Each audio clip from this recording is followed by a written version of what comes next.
안녕하세요. 구독자 여러분, 부동산 폭격기 지호입니다. 요즘 정부의 다주택자에 대한 취득세, 보유세, 양도소득세 등의 세금 폭탄, 그리고 아파트 분양권에 대한 중도금 대출 규제 등으로 인해 마땅히 투자할 곳을 찾기가 조금 어려운 상황이 되었습니다. 그래서 당분간은 아파트 분양권에 대한 임장은 영상을 잠시 쉬도록 하고 감정평가 사와 관련된 영상들을 한번 올려보도록 하겠습니다. 물론 중간에 한 번씩은 제가 실제 투자한 아파트 분양권에 대한 취득 후기라든지 아파트 투자에 있어서의 노하우, 그리고 실제 현재 이루어진 프리미엄이 어느 정도인지 이런 것들에 대한 영상들도 올려볼 수 있도록 하겠습니다. 자, 그럼 오늘은 어떤 이야기를 하려고 하냐면, 제가 감정평가사 2차 시험의 대표 강사 중에 한 명으로서 2차 과목 중에 감정평가 이론이란 과목에 대해서 한번 이야기를 해보려고 합니다. 만약 여러분들이 감정평가 이론 과목에서 과락을 넘어 고득점을 하기를 원하신다면 이 영상을 끝까지 지켜봐 주시기 바랍니다. 구독 눌러주세요. 많이 눌러줘요.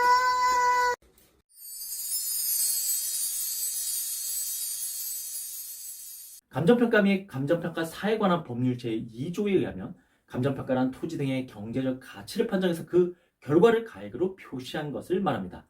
그리고 이론이란 어떠한 사물이나 현상에 대한 이치를 논리적으로 일반화한 체계를 말합니다. 즉, 감정평가 이론은 감정평가의 원리와 법칙들을 보편적이고 체계적으로 정리한 것을 말합니다. 무슨 소리예요? 알아먹게 설명을 해주셔야죠. 이렇게 여러분들이 물으실 것 같은데요.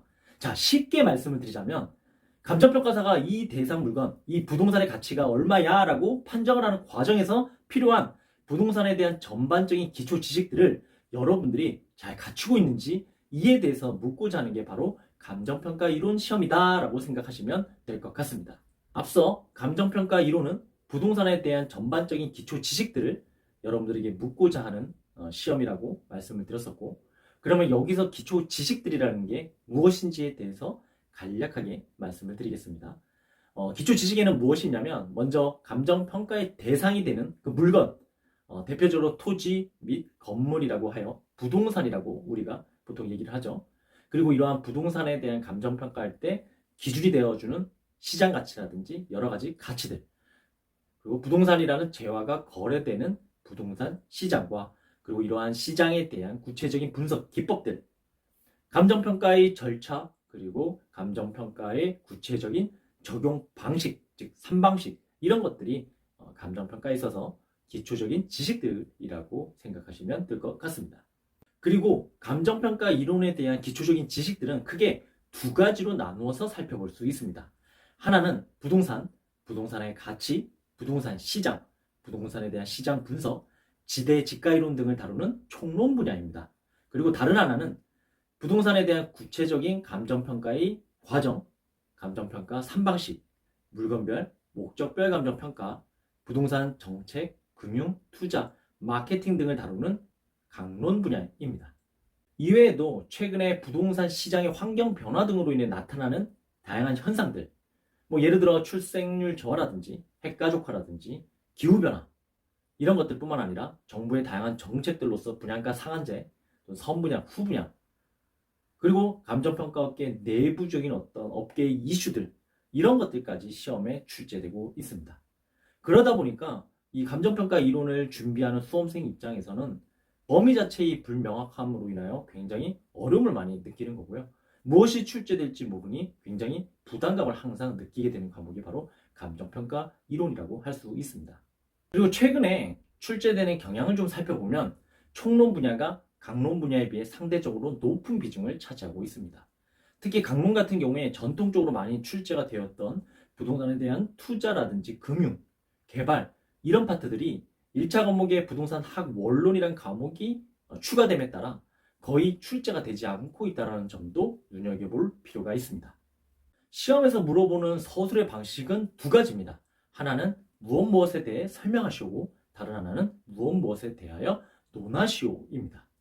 즉, 전자는 출제자가 묻는 질문에 대하여 정답을 여러분들이 가지고 있는 기초적인 지식들을 가지고 상대방이 이해하기 쉽게 구체적이고 정확하게 설명을 해달라는 것이고, 후자의 경우는 묻는 질문에 대한 다양한 의견들과 함께 여러분들의 주장과 충분한 논거들을 활용하여 논리적으로 논해달라고 하는 것입니다.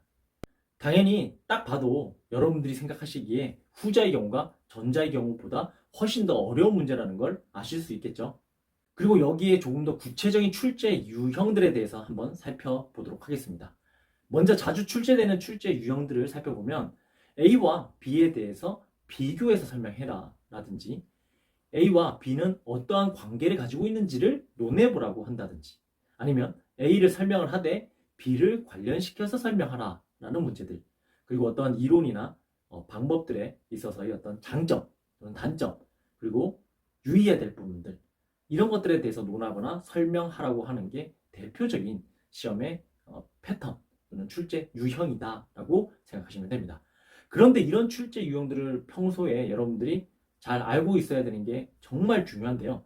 그 이유가 여러분들은 일반적으로 매일같이 기본 교재를 읽기만 하지, 사실은 이 읽는 내용이 대체 어떻게 출제가 되는지, 그 다음 이 부분은 외워야 되는 것인지 아니면 이해를 해야 되는 것인지, 이런 감을, 출제 유형들을 알지 못하면 전혀 잡지를 못합니다.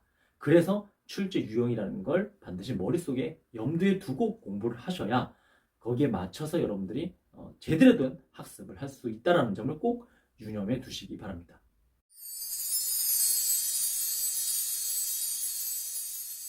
그렇다면 감정평가 이론 도대체 어떻게 공부를 할 것이냐? 아마 이번 영상에서 여러분들이 가장 궁금해할 부분일 것 같습니다. 특히 감정평가 이론 강사는 도대체 어떻게 공부를 했을까? 궁금하시죠? 일단 제가 여러분들에게 말씀을 드리자면, 우리가 시험에 합격하는 데 있어서 왕도라는 건 없어요. 그렇죠? 정말 수만 가지의 합격하는 데 있어서 공부 방법들이 존재하고요. 제가 영상에서 드리는 공부의 방법도 그 중에 하나라는 것 정도만 참고해 주시면 좋을 것 같습니다. 그리고 솔직히 말씀드리자면 저는 전업 2년차 때나 직장인 4년차 때나 공부 방법 자체는 굉장히 단순했습니다. 자, 그럼 시작해 보도록 하겠습니다. 강의 시간에는 누구나 그렇겠지만 최대한 강사님이 말씀하시는 내용에 집중하도록 귀를 기울였습니다. 특히 논점에 대한 강약을 얘기하시는 경우가 있을 때는 항상 그 부분을 별도로 표시를 해 두었습니다. 왜냐하면 우리가 모든 내용을 100% 완벽하게 다 이해하고 암기하는 건 현실적으로 불가능에 가깝고요. 그렇다면 실제 시험에서 출제되는 빈도, 그 강약에 따라서 공부를 하시는 게 훨씬 더 효율적인 방법이라고 생각을 했습니다. 아울러 궁금한 게 있으면 바로 강사님에게 질문을 해서 그 부분을 해결했습니다. 즉 2년차 같은 경우에는 교재의 특정한 문장이라든지 심지어 오타가 있는 부분들을 해석하는 데 있어서 굉장히 쓸데없이 많은 시간을 보내는 경우들이 있어요. 그런데 이런 쓸데없는 시간들이 자꾸 쌓이면 그것도 무시할 수가 없게 됩니다. 그래서 이런 경우에는 빨리 강사님에게 그 부분이 무엇을 의미하는 것인지, 오타는 아닌지 이런 것들을 물어봐서 해결할 수 있도록 했습니다. 강의를 듣고 난 후에는 반드시 철저하게 복습을 했었고, 다음 회차 강의가 시작하기 전까지는 해당 내용에 대해서 눈으로 반복적으로 읽으면서 어떤 내용들이 있는지, 그리고 이러한 내용들을 왜 우리가 학습을 하는지 이해를 하려고 했습니다. 특히 그러한 내용들에 있어서의 주요 목차, 그리고 그 목차를 설명하기 위한 키워드가 되는 단어들, 심지어 문장들까지도 최대한 눈에 익숙해지려고 다독을 했습니다. 매주 진행되는 주말 스터디의 경우에는 강사님들이 사전에 진도 범위를 제시해 주기 때문에 그 진도 범위 내에 대한 예습과 완벽하게 100% 암기하는 데 초점을 두었습니다. 그래서 그 해당 내용에 대한 주요 목차들과 그 목차를 설명하기 위한 키워드가 되는 단어, 심지어 문장들까지도 100% 완벽하게 써낼 수 있도록 집중해서 정독을 했습니다. 특히 주말 스터디 전날에는 예상 출제 문제들을 가지고 이 문제에 대한 출제 의도가 무엇인지, 그리고 어떤 목차로 구성을 할 것인지, 답안의 내용에는 무엇으로 작성을 할 것인지, 이런 부분들을 간략하게 답안지에 요약해서 정리하는 과정을 반복적으로 했습니다. 주말 스터디에서는 소위 오픈북이라고들 하죠. 즉 책을 보고 답안지를 작성하는 그런 경우는 저는 단 한 번도 없었습니다. 항상 주어진 시간 내에 제 머릿속에 있는 지식들을 빠르게 끄집어내서 답안을 최대한 작성할 수 있도록 노력했습니다. 물론 어떤 경우에는 굉장히 어려운 문제들도 있었고 생소한 문제들도 있었지만 제가 갖고 있는 정보들을 활용을 하면 손도 못 대겠다? 이런 문제들, 또 시간 내에 못 쓰겠다? 이런 문제들은 솔직히 단 한 번도 없었습니다. 주말 스터디에서 시험을 보고 나면 강편하게 되고 보통 수험생들은 강평을 듣고 그 다음날 정도에 복기를 하는데 저는 강평을 들으면서 바로바로 복기를 했습니다. 그래서 제가 틀린 부분들을 하나하나 다 체크하고 그 다음에 제 교재에 없는 내용들은 오려서 제 기본 교재에 붙이거나 아니면 포스티지에 간략하게 적어서 붙이는 식으로 해서 제 교재 자체를 하나의 단관화하도록 했습니다. 시험이 가까워지면 내가 가지고 있는 지식이 부족하다고 생각하게 되고 마음이 점점 불안해지다 보니까 보고 있는 교재 외에 다른 교재나 자료들을 찾게 됩니다. 그러나 저는 절대 제가 보고 있는 교재 외에 다른 것들을 찾은 적은 없습니다. 물론 제가 2년차 때 안정 교수님의 부동산 평가로 인한 교재를 본 적은 있는데 물론 그런 기본서들의 경우에는 볼 때는 굉장히 마음도 편하고 즉 소설이 있는 것 같아서 시간도 잘 가고 이해도 잘 되고 이런 장점이 있는 건 맞지만 실제 이런 내용들을 가지고 제가 답안지에 활용을 잘 했냐? 그러진 못했던 것 같습니다. 그래서 제 생각에는 기본 교재 하나만 충실하는 게 맞다고 생각하고 4년차 때도 기본 교재 외에는 다른 것들을 절대 보지 않았습니다.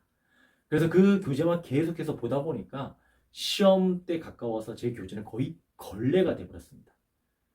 결론적으로 시험 보고 나서 나오자마자 끝났다라고 외치면서 동시에 제 교재를 쓰레기통에 팍 하고 던져버렸죠. 이때부터는 기본 교재를 볼 때 평소에 내가 잘 알거나 이해를 하고 있는 부분보다는 잘 모르거나 잘 못하는 부분을 좀 더 비중을 실어서 시험장 가기 전까지 내가 약한 부분이 없도록 보완을 지속적으로 했습니다. 다만 끝까지 이해가 안 되거나 정말 모르겠다라고 생각되는 부분은 표시를 두었다가 시험 보기 직전에 어떻게든 답안지에 쓸 수 있을 정도로만 하자라는 생각으로 정리를 했습니다.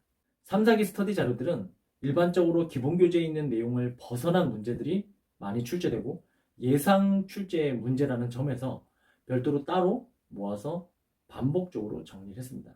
특히 생소한 논점들은 단순히 자료를 눈으로 보면서 정리를 하는 데서 그치는 게 아니라 직접 답안지에 제가 요약해서 써봄으로써 반드시 내가 이 부분을 이해하고 있는지를 점검하도록 했습니다.